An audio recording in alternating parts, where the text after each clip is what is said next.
오늘 주님께서 주시는 말씀은 빌립보서 4장 1절에서 4절입니다. 제가 먼저 교독하겠습니다. 그리고 맨 마지막 절 4절은 함께 다시 한번 읽겠습니다. 그러므로 나의 사랑하고 사모하는 형제들, 나의 기쁨이요 면류가 아닌 사랑하는 자들아, 이와 같이 주 안에 서라. 내가 유오디아를 권하고 순두개를 권하노니 주 안에서 같은 마음을 품으라. 또 참으로 나와 멍에를 같이 한 내게 구하노니 복음에 나와 함께 힘쓰던 저 여인들을 돕고 또한 글레먼드와 그 외에 나의 동역자들을 도우라. 그 이름들이 생명책에 있느니라. 주 안에서 항상 기뻐하라. 내가 다시 말하노니 기뻐하라. 함께 4절 함께 다시 읽겠습니다. 주 안에서 항상 기뻐하라. 내가 다시 내가 말하노니 다시 말하노니 기뻐하라. 기뻐하라. 푸른 마르고 꽃은 시드나 하나님의 말씀은 영원히 서리라. 네. 함께 기도드리겠습니다. 하나님, 오늘 저는 저 스스로도 가장 살아내기 힘든 부분, 그 힘겨운 메시지를 전합니다. 주님께서 우리 보고 살아내라고 하신 그 삶의 터전에서 기쁘게 살아가는 것. 하나님, 내가 아닌 나를 믿게 만드는 위선 안에 거하는 것을 허락하지 마옵시고 주님이 메시지를 통하여 제 삶을 변화시키고 우리 모두 그리스도의 형상을 더욱 닮아가도록 성령님의 능력을 통해 인도하여 주옵소서. 올해 기쁨 되시는 예수님의 이름으로 기도합니다. 아멘.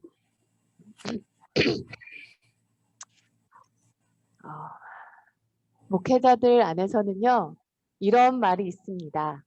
저희가 지금 이 예배당에는 남자 집사님들만 계시고 주에는 여자 집사님들이 계시니까요. 편안하게 얘기하겠습니다. 목회자 사이들에서 하는 말이 있습니다. 남편의 영성은 아내의 얼굴을 보면 압니다. 이해가 되셨나요? 그 면으로 본다면요. 저는 항상 죄송해요. 왜냐면 항상 뭔가를 생각하고 있고 뭔가를 고민하고 있고 항상 심각하거든요. 저는. 항상 글을 쓰고 있고. 그러면 누군가가 내 얼굴을 보면 우리 남편의 영성이 바닥이 아닐까라고 생각하는 게 아닐까. 예수님과 항상 동행하는 사람은요. 그 안에 뭔가 다른 사람이 갖지 않고 있는 뭔가를 갖고 있다는 거거든요. 그게 바로 성령의 열매예요. 오늘 그 중에 하나인 기쁨에 대해서 얘기하려고 합니다. 미국 어느 도시를 여행하던 사람이요. 주일날 이제 예배를 드려야 돼서 교통경찰관 아저씨에게 물어봤답니다. 어디 교회를 갈까요? 근처에. 이 교통경찰 아저씨께서, 경찰관께서 주변에도 참 교회가 많은데 저쪽 멀리 있는 교회를 하나 소개시켜 주셨어요. 그래서 이 근처에도 여행길이기도 하니까 이 근처에도 좀 가고 싶은데 왜 굳이 저렇게 멀리 있는 교회를 소개시켜 주시냐고 하니까 자기가 이렇게 지켜보는데 그 교회에서 예배를 드리고 나오는 성도님들의 표정에는 기쁨이 있다는 거예요. 즐거움이 있다는 거예요. 자기는 교회를 다니지 않고 불신자지만 그 교회가 은혜로운 교회임을, 참된 교회임을 성도들의 표정을 보고 알 수 있을 것 같다고 하시는 말씀을 하더라고요. 세상 사람 눈에도 은혜 받은 얼굴과 은혜 받지 못한 얼굴은 드러나게 돼 있는 겁니다. 성령께서 함께 하시는 교회의 놀라운 특징이 기쁨이에요.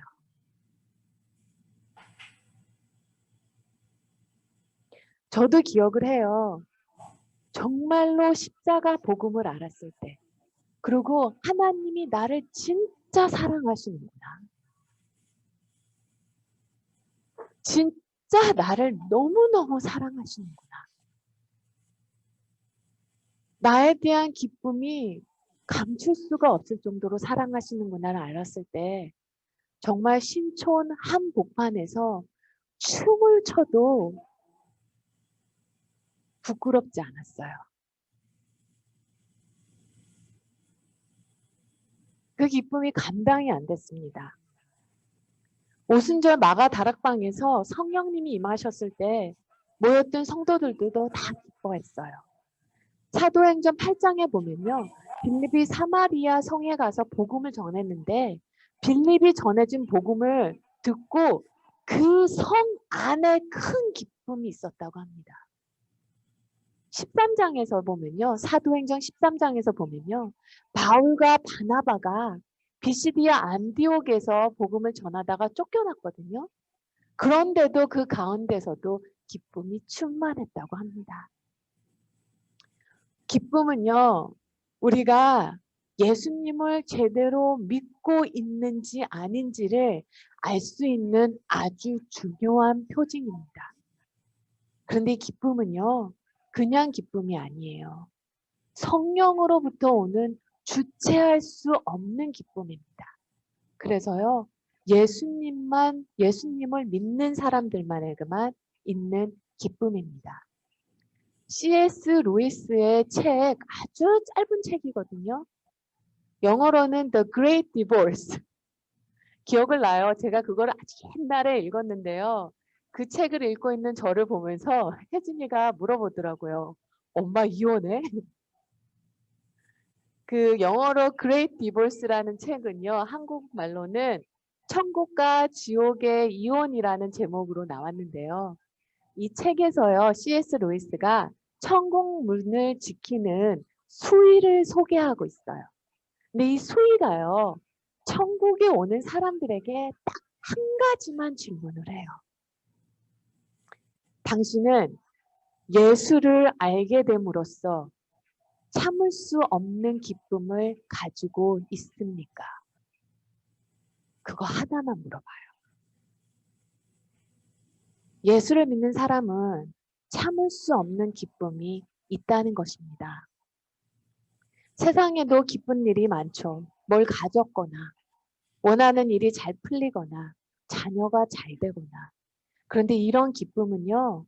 그 기쁨의 이유가 내 안에서 나오는 게 아니라 외부적인, 즉 환경이나 성과에 기쁨이 좌우되는 것입니다. 그래서 환경이 바뀌면 다시 우울해져요. 그러나 그리스도인들에게 있는 기쁨은요. 다른 기쁨이에요. 환경에 좌우되지 않는 기쁨입니다. 한결같은 기쁨이에요. 실패했는데도 기쁘고요. 불합격했는데도 기쁩니다. 더 어려운 일을 갈지라도 기쁩니다. 왜냐하면 성령의 기쁨은 관계에서 나오는 기쁨이에요. 다시 말해서요. 일반적인 기쁨은 환경에서 오는데 성령으로부터 오는 기쁨은 예수님과의 관계에서 나오는 기쁨입니다. 빌립보서를 읽으면요. 참 짧은 편지거든요. 빌립보에 있는 크리스천들에게 보내는 이 사울의 편지를 읽으면요. 4장밖에 안 돼요. 근데 이 4장밖에 안 되는 이 짧은 편지에 바울은 계속 얘기를 해요. 거의 지금 첫 장만 봐도요. 5번 이상 기쁨에 대해서 얘기를 합니다. 근데 4장 4절에 보면요. 바울이 그 어디에서도 하지 않았던 말을 해요. 주 안에 항상 기뻐하라. 내가 다시 말하노니 기뻐하라. 바울은요, 성경 어디에서도요, 무슨 말을 한 다음에 바로 그 말을 다시 하지 않습니다. 어디에서도요, 말씀에 순종하십시오. 내가 다시 말하는데 말씀에 순종하십시오. 거짓말하지 마십시오. 내가 다시 말하는데 거짓말하지 마십시오. 라고 말을 하지 않아요. 오직 기쁨에 대해서만 항상 기뻐하라. 내가 다시 말하는데 기뻐하라. 라고 합니다. 바울이요, 이 편지를 썼을 때는 겨울에는 무지 춥고 여름에는 무지 더운 로마 감옥에서 있었습니다. 이 상황 속에서 글을 쓰는데요, 기쁨에 대해서만 써요. 지금 빌립보서를 읽으면요. 바울은 계속 기쁨에 대해서 얘기하는 것뿐만이 아니라 다른 사람도 기뻐하라고 하지만요. 바울의 이 편지에서, 그리고 또 다른 편지에서도 마찬가지지만 빠진 게 하나가 있어요. 바울은 빌립보서를 읽으면요, 자기가 곧 죽음을 당할 것이라는 거 이제는 알아요. 내가 죽을 거라는 걸 알아요. 그런데도요, 자신이 처한 상황이 얼마나 나쁜지에 대해서, 그리고 곧 다가올 죽음에 대해서 불평 한 번 하지 않아요. 우리 같았으면요, 내가 왜 여기 있는지 모르겠다. 왜 하나님 아무것도 안 하시냐? 뭐가 잘못된 걸까? 이런 것들이 대화의 상당 부분을 차지했을 거예요. 그런데 바울은요, 빌립보서를 읽고 읽어도 그런 말이 없어요. 오직 그 춥고 더운 곧 죽음을 앞둔 그 감옥에서 앉아 복음을 전할 수 있는 기회를 주신 하나님께 너무나 감사하고 있어요. 기쁨과 확신에 차 있어요. 이것이 성령이 주는 기쁨입니다. 청년들과 이야기를 하는데요. 나이가 든다는 것은 점점 덜 웃게 된다는 것이라고 하더라고요. 어떤 청년은 교회 안 나오는 이유가 뭐니? 하고 물어보니까요. 아니, 교회 다니는 청년들은 이제 19, 20, 21살인데 뭐 30 넘은 사람처럼 살아요. 웃지도 않고 재미도 없어요. 즐거움이 없대요. 맨날 심각하대요. 해야 될 일은 많고 끊임없이 생각해야 되고 1분 1초가 아까워서 그렇게 살아가다 보니까 점점 기쁨을 잃어버린다.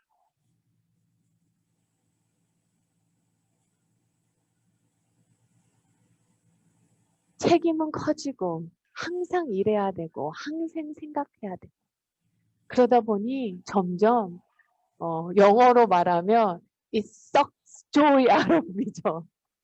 기쁨을 쪽쪽 다 빨아가요. 근데 깊이 생각을 해보니까요. 우리가 점점 기쁨을 잃어버린 이유가 우리 안에 삶의 부담감이 너무 커요. 저희 어렸을 때요. 저도 그랬지만요. 정말 밤새 공부했어요. 밤새 새벽까지 공부하다가 잠이 들고 몇 시간 잠들고 시험을 보러 그 다음날 학교를 가면요. 이렇게 말해요. 나 어떡해. 나 어제 잠들어서 공부 제대로 못했어. 나 어떡하지? 근데 저만 그런 거 아니에요. 학생들이 그렇게 말을 해요. 왜 그렇게 말하는지 아시나요? 그것은요, 우리 사회가 얼마나 열심히 준비했는가 보다 얼마나 똑똑한가, 얼마나 재능이 있는가를 더 중요하게 보기 때문이에요. 그걸 학생들이 알아요. 내가 얼마나 열심히 공부했는가 보다 내가 얼마나 똑똑한 사람인가. 세상은 그거를 더 먼저 본다는 거죠. 그러니 무엇을 해도 피드백에 민감할 수밖에 없어요. 세상은 어떤 사람이냐 보다 무슨 재능을 갖고 있느냐, 리더십이 있느냐, 성과가 있느냐를 보는데요. 하나님은 아니라는 거예요. 하나님은 무슨 일을 하는지, 일을 얼마나 잘하는지, 리더십이 있는지, 제가 나중에 하나님 앞에 섰을 때요. 내가 얼마나 리더십이 있었는지, 얼마나 일을 잘했는지, 얼마나 목회를 잘했는지, 얼마나 잘했는지를 볼까요? 아니면 하나님은 내가 얼마나 신실했는지를 볼까요?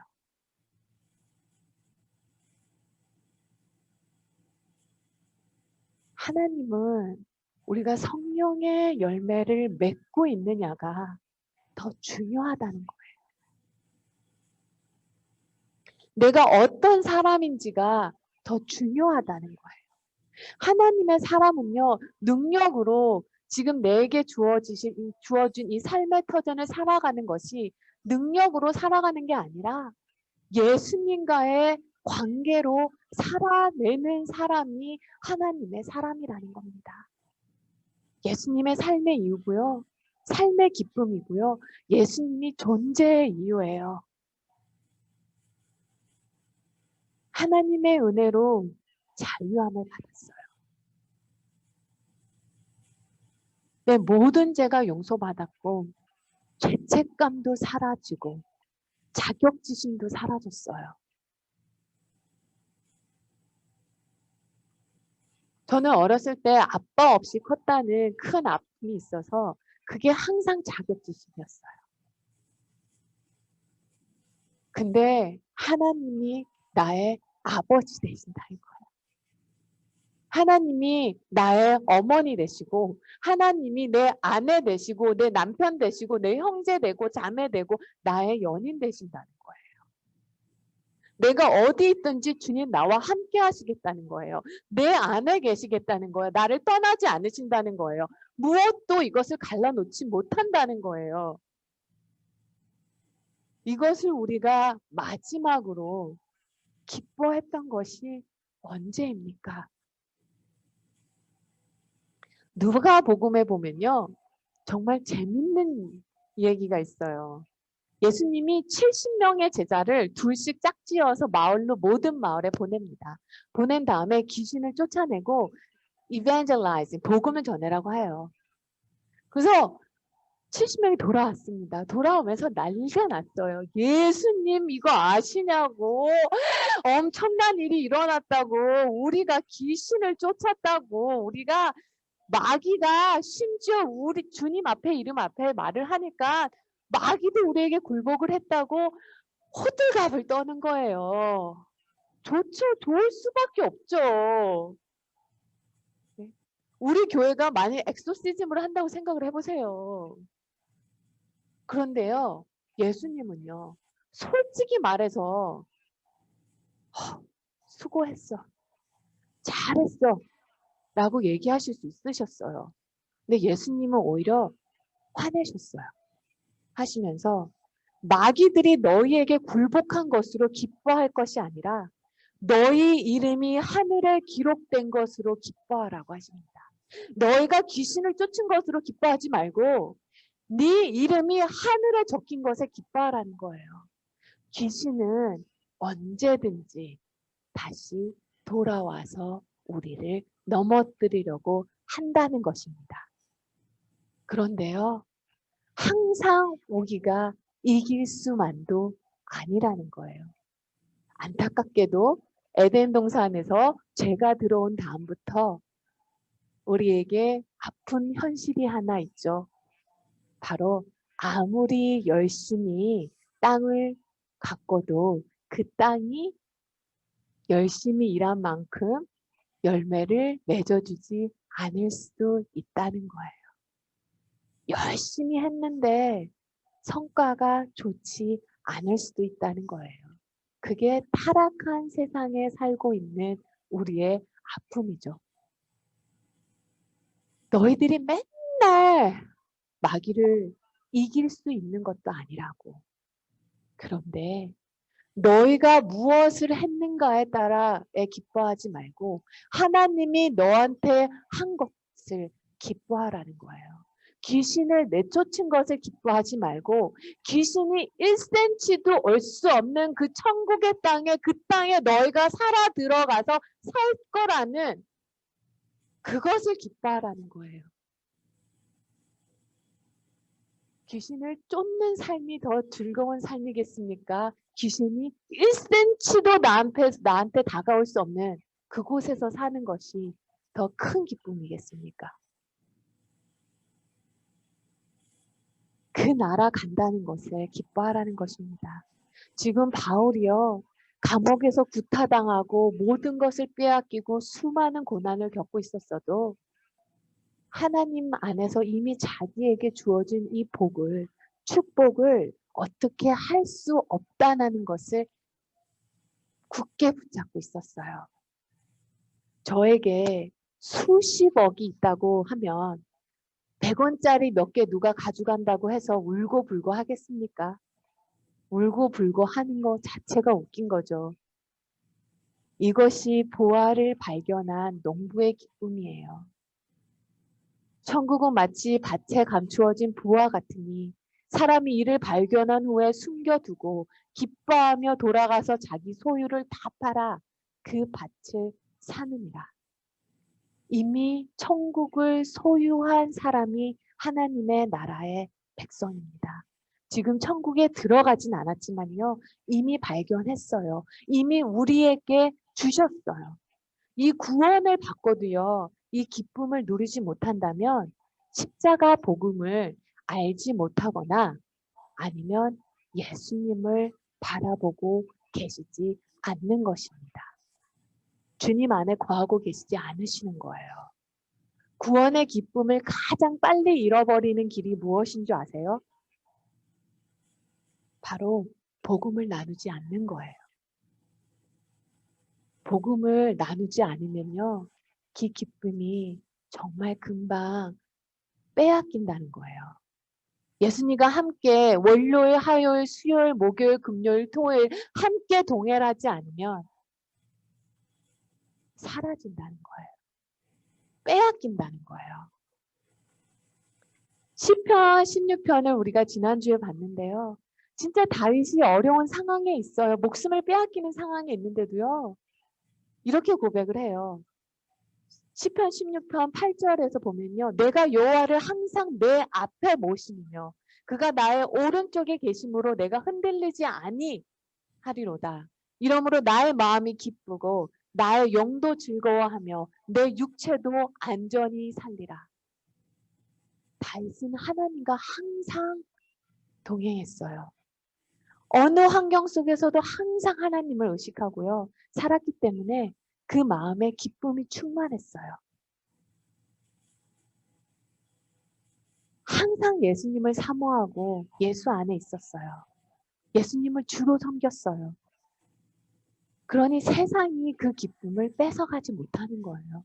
사탄은요, 우리 안에서 기쁨을 뺏어가려고 해요. 그때 사탄이 우리에게 기쁨을 뺏어갈 수 없는 유일한 때가 언제인 줄 아십니까? 내가 예수님을 바라보고 있을 때예요. 예수님이 있는 곳에 기쁨이 있기 때문입니다. 주를 떠나서는 내게 기쁨이 없나이다. 예수님과 기쁨은 서로 떼어낼 수가 없어요. 예수님이 있는 곳이 기쁨이 있기 때문입니다. 또 하나는요. 죄 안에 머무르면서 예수님의 기쁨을 소유할 수 없습니다. 만일 제 안에 머무면서도 나 기쁘다고 말하시면요. 그건 아주 수준 낮은 기쁨이에요. 성령에서 오는 기쁨이 아니에요. 하나님은 그런 분이 아니십니다. 예수님과 함께 하면서 죄 지을 수 없어요. 죄 지으면서 예수님과 동행할 수 없습니다. 그리고 또 하나는요. 삶에서 내 일만 기뻐하면 기뻐할 일이 얼마나 있겠습니까? 애들 다 크고 나니까요. 기뻐할 일이 점점 없는 것 같아요. 내일만 기뻐하면 다음에 기뻐할 일이 언제 오겠습니까? 남의 일인데도 내 일처럼, 남의 자식 일인데도 내 일처럼 기뻐하면 기뻐할 일이 정말 많아져요. 근데 이것도요, 예수님 안에 거하지 않으면 못하는 거더라고요.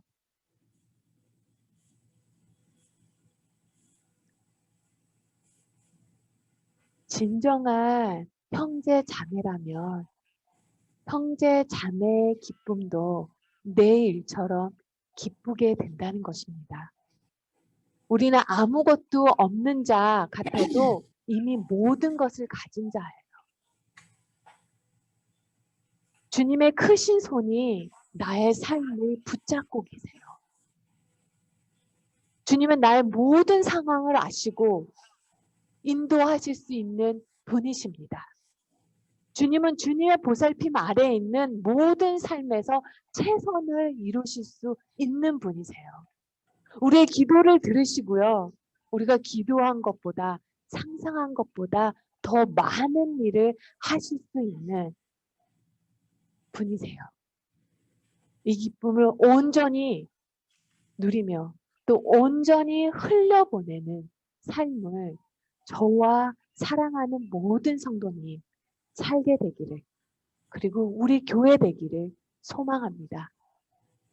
함께 기도드리겠습니다.